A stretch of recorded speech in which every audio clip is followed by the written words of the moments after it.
कैसे हो स्टूडेंट्स। उम्मीद करता हूँ अच्छे होगे। आज एक बॉक्स पजल देखने वाले हैं। ये हमारा तीसरा पजल होने वाला है इस सीरीज़ का। और मैं आपको कुछ टिप्स एंड ट्रिक्स बताऊंगा और मैं आपको ये बताऊंगा कि इसे करते कैसे हैं।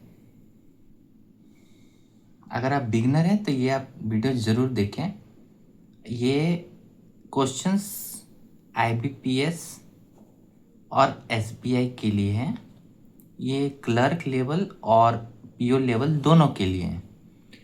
क्लर्क में ज़्यादा आती हैं, PO में आ सकती है, तो इसे ज़रूर देखें। क्वेश्चंस आपके स्क्रीन में होंगे और साथ में हम बनाते हैं। क्या कह रहा है कि 8 boxes are kept one above another single stack but not necessary in the same order. देखिए, जो क्वेश्चन की फ्रेजिंग रहेगी ना, हमेशा सेम ही रहेगी।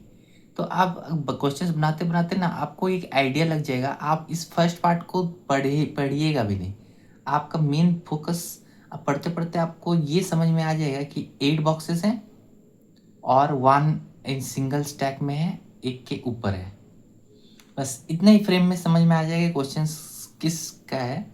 क्वेश्चन है बॉक्स बेस्ड पजल है, 8 पर्सन्स है और 8 बॉक्सेस है। तो स्टार्ट करते हैं। अपनी कंडीशंस लिखने, एक तरफ कंडीशन लिखेंगे, एक तरफ हम सॉल्व करेंगे। कंडीशन इसलिए लिखते हैं क्योंकि अगर करते करते मिस्टेक्स हो जाएं तो फिर हम कंडीशन को देख करके तुरंत उस चीज़ को रेक्टिफाई कर सकते हैं उसी समय। कोई कोई पजल्स में नहीं करते हैं, कंडीशंस नहीं लिखते हैं, तो उनकी प्रैक्टिस हो जाती होगी। लेकिन मोस्ट लाइकली आप अगर अभी बिगिनर हैं तो आप पजल्स में कंडीशंस लिखिए। और क्या होता है ना कि प्योर लेवल में तो आपको हर क्वेश्चंस में कंडीशन लिखनी ही पड़ेगी, क्योंकि क्वेश्चन इतना इजी तो होता नहीं। क्लर्क लेवल में होती है कि कभी कभी देख के 2 पॉसिबिलिटीज लेकर के तुरंत बनाया जा सकता है। लेकिन मैं अभी रिकमेंड करूँगा कि आप कंडीशंस लगा के ही बनाने शुरू करें। इससे क्या होगी कि आप कंडीशंस तुरंत लिखने भी सीख जाइएगा और क्वेश्चंस बनाने भी सीख जाइएगा। ठीक है, कहते only 3 boxes are kept between F and C। F और C के बीच 3 ही बॉक्सेस हैं। अब एक चीज़ है कि F और C कौन ऊपर है कौन नीचे है ये तो दिया नहीं है, तो हम इसे इसी तरह छोड़ दें या कोई ऐसा कोई सिंबल दे दें जो कि कोई डायरेक्शन ना बताता हो। मैं यूजली डाउन के लिए, अप के लिए और यूनिडायरेक्शन के लिए इस टाइप के सिंबल्स यूज़ करता हूँ। ये फर्स्ट कंडीशन हो गया। H is kept immediately above F, बोल रहा है F के तुरंत ऊपर ही H है। अब एक चीज़ ध्यान दीजिए, मैं ये दोनों को साथ में बैठाया हूँ और F के ऊपर दिया हूँ। ये मैं इस तरह से भी डिनोट कर सकता था, लेकिन ये मैं तब डिनोट करता हूँ कि अगर जब क्वेश्चंस में लिखा रहता है H इज अबव F। अब यहाँ दिया है कि ये डायरेक्टली अबव F है, तो मैं इस चीज़ को इस तरह से डिनोट करता हूँ। आप अपनी तरीके से भी डिनोट कर सकते हैं, ये आप पर डिपेंड करेगा। और मैं एक चीज़ और गौर करिएगा, मैं जो F है ये दोनों साथ में कंडीशंस F के साथ में रखा हूँ, क्योंकि अगर मैं इस कंडीशन से बैठाऊंगा तो मुझे तुरंत दिख जाएगा कि हाँ F के ऊपर तुरंत ऊपर में H है, तो इसलिए मैं साथ में रखा हूँ इसे। ये प्रैक्टिस करते करते आपको समझ में आ जाएगी। अब उसके बाद बोल रही है कि only 2 boxes are kept between H and D। देखिए एक और चीज़ है, यहाँ पर H लिख दिया और यहाँ D लिख दिए। यहाँ पर भी नहीं बताया ये कौन किसके ऊपर है। और डायरेक्शंस, हाँ डायरेक्शंस तो नहीं बताए। और H दोनों साथ में रखें, तो क्योंकि अगर ये बैठाएंगे तो ये भी दिखाई देगा कि हाँ H के रिलेटेड भी एक और कंडीशन है। E is kept below D। अब D के नीचे E है। देखिए डायरेक्टली नीचे नहीं बताया यहाँ पर, ये सिर्फ डायरेक्टली नीचे भी हो सकता है, क्योंकि कंडीशन में स्पेसिफिकली नहीं बताया गया है कि D is not just below D। इसमें जस्ट ये बताया गया है कि E इज बिलो D, या तो उसके डायरेक्टली नीचे हो सकता है या लेकिन उसके नीचे ही होगा E। लेकिन देखिए अब उसका आगे पढ़िए, but is not kept adjacent to C। अब किसका बात करें, but E is kept below D but is not adjacent to C। तो यहाँ पर ये जो है वो ई की बात कर रहा है, ई सी का एडजेसेंट नहीं है। इस चीज़ को यहाँ पर ही डिनोट कर देते हैं, सुविधा होगी देखने में। अब और रहा फ्रेजिंग की बात कि कभी कभी समझ में नहीं आती कि किस चीज़ की बात करिए। तो जैसे कि होता है ना कि एक सेंटेंस में अगर एंड आ जाती है, मान लीजिए जैसे ए सेकेंड टर्म बी और सी, अगर एंड है तो ए और सी की बात कर रही है।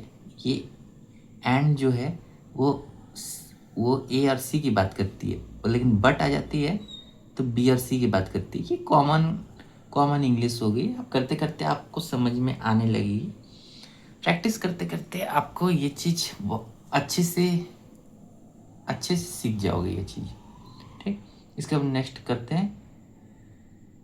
जी स्केप 2 बॉक्सेस अबव बी। अब बोल रहे हैं जी जो बी के 2 बॉक्सेस अबव। अब यहाँ पर एक चीज़ और गौर करिएगा कि यहाँ पर ये नहीं बताया गया है कि ये 2 boxes between there are 2 boxes between G and B. यहाँ बोल रहे हैं जी इज 2 बॉक्सेस अबव, यानी कि फर्स्ट बॉक्स और सेकेंड बॉक्स जी बी के 2 बॉक्सेस अबव है, ना कि यह बताया गया कि जी बी में 2 बॉक्सेस है। तो ये भी चीज़ गौर करेंगे, बहुत आदमी इसमें भी कंडीशंस गलत बना देते हैं। ए इज केप्ट अबव डी। अब देखिए एक और चीज़ है, और ए यहीं पर हम दे देते ए इज केप्ट अबव डी। देखिए ये 3 मर्ज हो गए, ये जो टोटल मर्ज हो गया एक कंडीशंस। तो आप देखिएगा तो आपको समझ में आ जाएगा। अब क्वेश्चंस बनाएंगे हम। यहाँ पर काम करते हैं कि एक तो उसे ये करने की जरूरत नहीं है, पहले इसका बैठा रहते हैं, क्योंकि हमें मालूम नहीं कौन किसके ऊपर बैठेगा।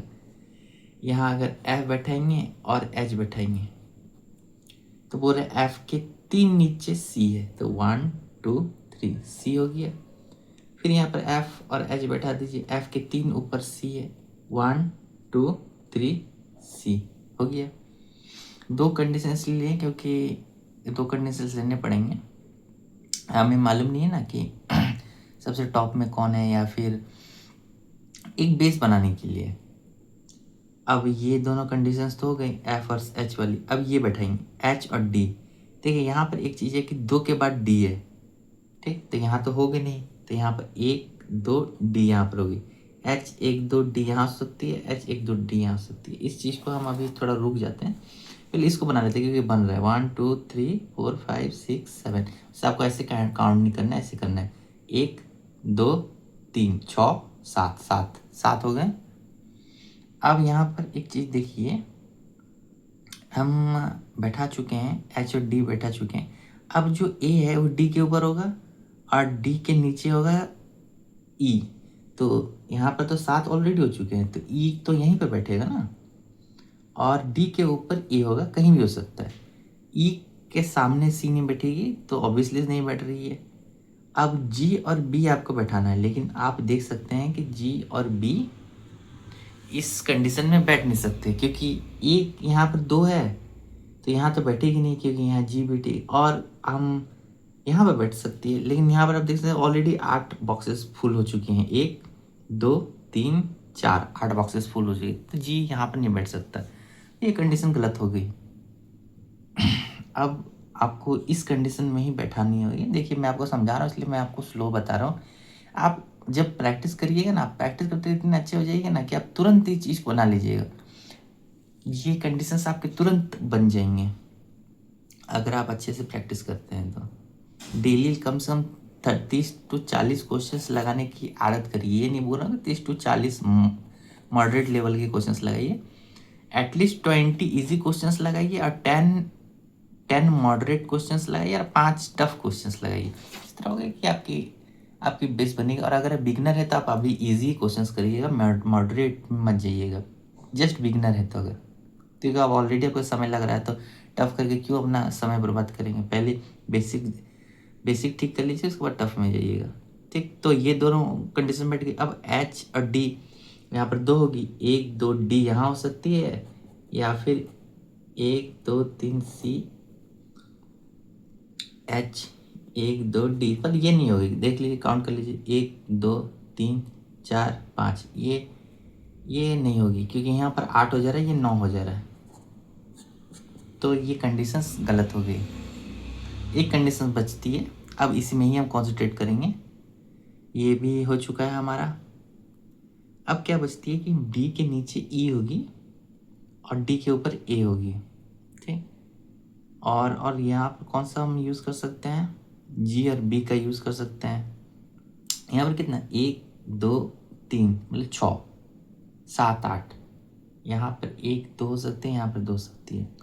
तो हम इसे बैठाएंगे। अब एक चीज़ हम देख के कर सक रहे हैं कि जो डी है इसके ऊपर ए होगी,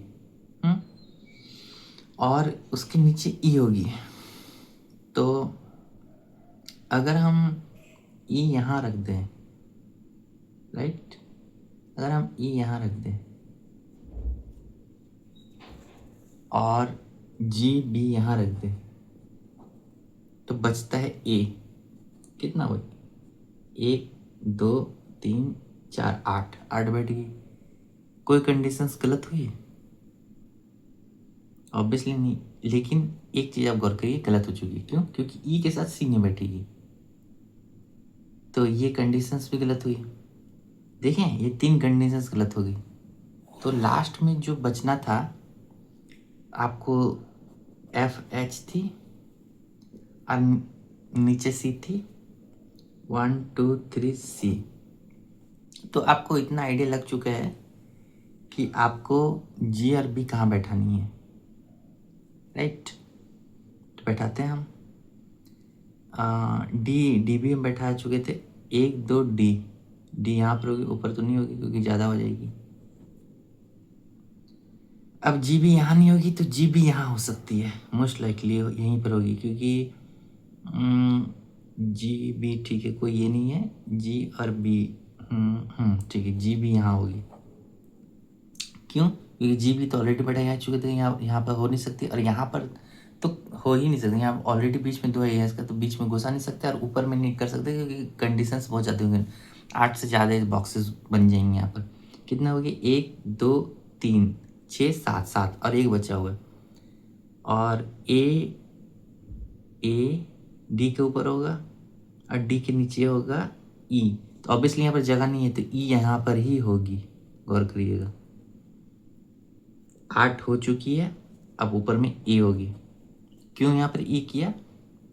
क्योंकि डी के नीचे ई होगी और एक ही बॉक्स और एक्स्ट्रा बैठाने का जगह था, हमारे पास 8 बॉक्सेस है ना, और ई जब बैठा दिए तो ए बचता है।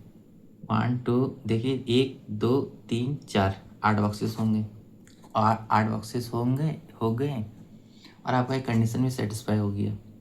तो ये आंसर हमारा होगा। अब देखिए, आप बोलिएगा कि नहीं इतना टाइम लगेगा, तब तो हो गया, तब तो मैं एग्ज़ाम, ये बिगिनर हैं आप, तो आप प्रैक्टिस करिए। आप डायरेक्ट इसमें तो पहुंच नहीं सकते, 2 2 करके करनी पड़ती है। कुछ कुछ क्वेश्चंस इजी लगती हैं लेकिन इजी होती नहीं है, कंडीशंस डिपेंड करता है। कंडीशंस कुछ कभी कभी डायरेक्ट कंडीशंस बैठ जाती, कभी कभी नहीं बैठती। जैसे कि आपने देखा कि ये तुरंत नहीं बैठा। तो आप जितना प्रैक्टिस करिएगा आप उतना समझिएगा कि इस चीज़ सबको बच्चा कैसे जाए। मैं चाहता तो मैं डायरेक्ट कम पॉसिबिलिटीज़ बना करके ये भी कर सकता था, लेकिन मैं आपको समझाने के लिए इतने पॉसिबिलिटीज़ बनाया कि कौन कौन सा नहीं होगा। कभी कभी आप चाहे तो आप सारे पॉसिबिलिटीज़ साथ में करके कर सकते हैं। मतलब मैं ये नहीं बोल रहा हूँ कि अगर 8 बॉक्सेस बैठा के बनाइए तो कभी मत करिएगा। अगर आपको मालूम नहीं है कि ऊपर में, जैसे मैं बता रहा हूँ, कभी कभी दिया रहता है कि E is in the top of the stack, तो आप मैक्सिमम टाइम आप उसी से स्टार्ट करते हैं कि E ऊपर में है तो उसके नीचे 8 हो गए, तो ये 8 फिक्स हो जाती है। फिर उसका ऊपर हम लोग ऊपर नीचे बैठाते हैं, या E is at bottom of the stack. कभी कभी ऐसा भी ऑप्शन आता है, लेकिन इसमें तो फिक्स नहीं है ना, इसलिए हम लेके बैठ गए हैं। ये क्वेश्चंस बनाते बनाते आप इसमें करेंगे, और अच्छे से पढ़िए, क्योंकि आपके पास ज़्यादा समय रहेगी नहीं। 6 मंथ में आपको फुल प्रिपेयर हो जाना पड़ेगा। आपका मैथ्स हो जाता है, आपका रीजनिंग होता है, इंग्लिश होता है। इंग्लिश में इंग्लिश बच्चे ज़्यादा ध्यान देते हैं, लेकिन मैं बोलता हूँ सबसे स्कोरिंग चीज़ इंग्लिश ही रहती है। प्लस अभी SBI में इंग्लिश थोड़ा ज़्यादा ये हो चुका है, ज़्यादा महत्व हो चुका है SBI में। तो इंग्लिश पे ध्यान दिया, मैथ तो ध्यान देना है, मैथ तो प्रैक्टिस की चीज़ होगी। और रीजनिंग आप जितना करिएगा उतना आप सीखिएगा। पजल्स जरूर बनाइएगा, पजल्स का बहुत वेट होता है और बहुत सारे उसने होते हैं, मैं और भी बताते रहूँगा, ज़रूर शामिल रहिएगा। टिप्स मैं बताऊँगा। अभी तो मैं बिगनर सीरीज़ में ही हूँ, तो इसलिए मैं जस्ट बिगनर के लिए बता रहा हूँ कि किस तरह से क्वेश्चंस किया जाता है। थोड़ा सा आपको थोड़ा सा झोल-मोल लगेगा, क्योंकि अभी मैं नया वीडियो बना रहा हूँ ना, तो उतना नीटली तो मैं नहीं कर पा रहा हूँ। शायद इस चीज़ के लिए आपको थोड़ा दिक्कत लगेगा। मैं ट्राई करूँगा कि नेक्स्ट वीडियो से मैं थोड़ा और ज़्यादा नीटली फिगर्स बनाऊँ। और ज़रूर सब्सक्राइब करिएगा, लाइक करिएगा अगर अच्छा लगा तो, और मन के पढ़िए, क्योंकि आपको और फिर ये मौका मिलने नहीं वाला। और प्राइवेट जॉब्स बहुत ही बुरी स्थिति में है। तो एक बार सब भूल जाइए, एक बार जस्ट वन टाइम अपना ज़िंदगी का जितना भी आपका एनर्जी इकट्ठा करके रखे हैं सब एक जगह ही लगाइए, पढ़ने में लगाइए। और स्मार्टली भी पढ़ना है, सिर्फ हार्ड वर्क नहीं करना है। ऐसा नहीं कि अगर आप 12 घंटा पढ़ रहे हैं तो उसमें 4 घंटा ब्रेक ले रहे, नहीं। प्रोडक्टिव ज़्यादा रहना है आपको। कोई कोई कोई जन 50 क्वेश्चंस करता है 8 घंटे में, कोई जन 50 क्वेश्चंस करता है 4 घंटे में, तो ऑब्वियसली 4 घंटा वाला ज़्यादा प्रोडक्टिव होता है। आपको ज़्यादा प्रोडक्टिव बनना है। अब शुरू में तो ये ऑब्वियसली नहीं होगा, अगर आप बिगनर तो अभी घबराइए मत, लेकिन हाँ आपको ज़्यादा प्रोडक्टिव बनना पड़ेगा। तो थैंक यू, गुड नाइट।